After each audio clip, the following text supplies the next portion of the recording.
Hi, I'm Taylor, and I'm on vacation this week, so I didn't have any chance to do this with a parent, so I have my lovely fiance here, and he's going to role play with me. So, today we're going to talk about how you can interact with your child based on imitation. And imitation is a great way for kids to learn a lot of new skills by imitating your gestures, your facial expressions, sounds, words, all of the above. So why is this so important? Imitation is so powerful for all of us, whether you're a young child learning new things or an adult learning new things. Our brains are set up to remember and learn from watching other people, and children remember what they see others doing and saying and participating in, and they remember this even without practicing it. The special capacity in our brain is called mirror neurons. Those link actions that we see and when we see others do them to our own actions.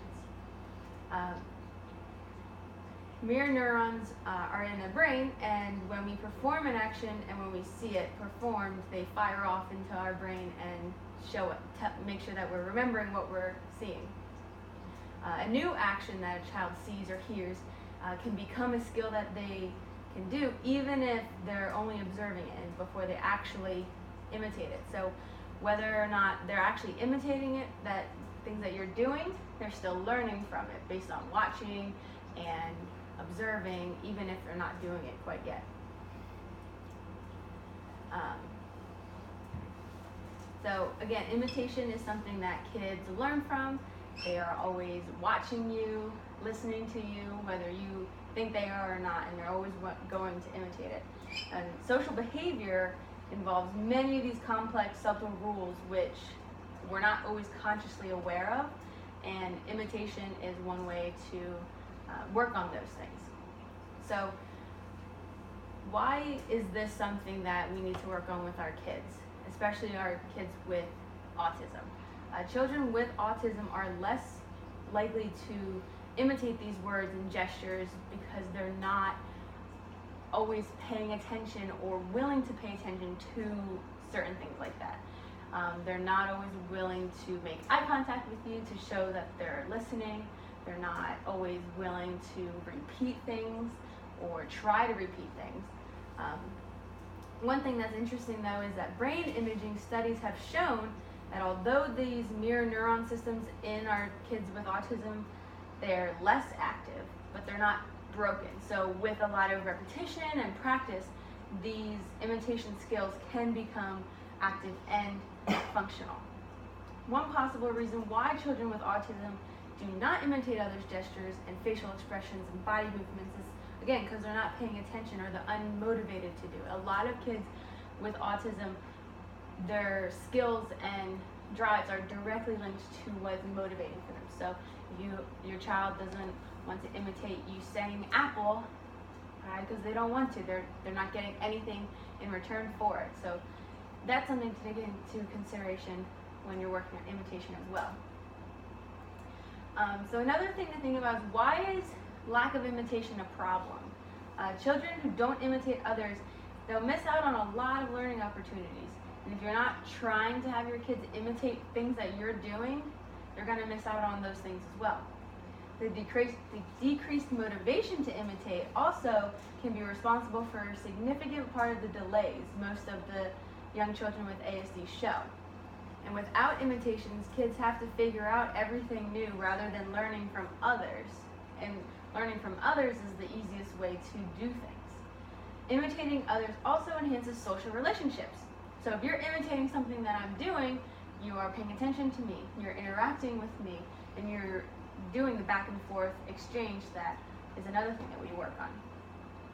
And when we share those imitations, we're sharing meaning and emotion. So some of the things that you can do as a parent, and what we're going to work on today, is practicing imitating. Again, like I said, imitation, it can be very directly linked to motivation. So when you're working on this with your child, if they're not participating well, find something really motivating for them, whether it be a toy or candy or an apple, whatever they're really motivated by. Find that and incorporate that into your sessions as well. So one thing that we can practice is imitating sounds. One thing that a lot of our younger learners are learning about are animal sounds. So we can work on, you say, Ryan, cow says moo, you say moo. Moo. See, then you imitated it and you're looking at me. So that right there was a great example of imitation. So we say, oh, a duck, I see a duck, quack, quack, quack. And if I'm looking at you, but there's a duck over there, I'm gonna look at the duck, oh, quack, quack, quack. And then I can look at you with that joint attention and hope that you imitate my quack, quack, quack. So we can do that when you're out on a walk, when you're in the car, you see things like that. You say, oh, I see a red truck. What color truck is that? A red truck. So another thing that you can do is you can work on imitating actions with toys. So you have a car, you can show your child how to drive it back and forth and have them imitate that. Same thing with an action figure, they can do movements.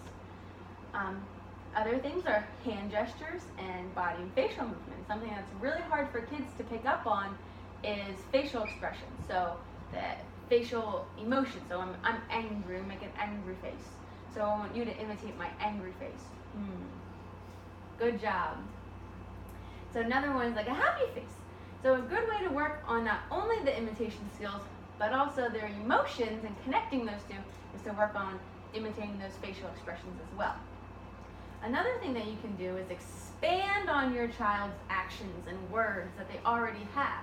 So if a child points out yellow duck, then you can say, oh yes, I see a yellow duck. And then hopefully they can then imitate your whole sentence. I see a yellow duck, instead of just saying yellow duck. And then another thing is we can work on some imitation games that work on the joint attention. Just like when we quick practiced the duck says quack quack, we were both looking at the duck, and then we both looked at each other again, and then we practiced the quack quack. The joint attention is that we are both looking at the duck and then back at each other again.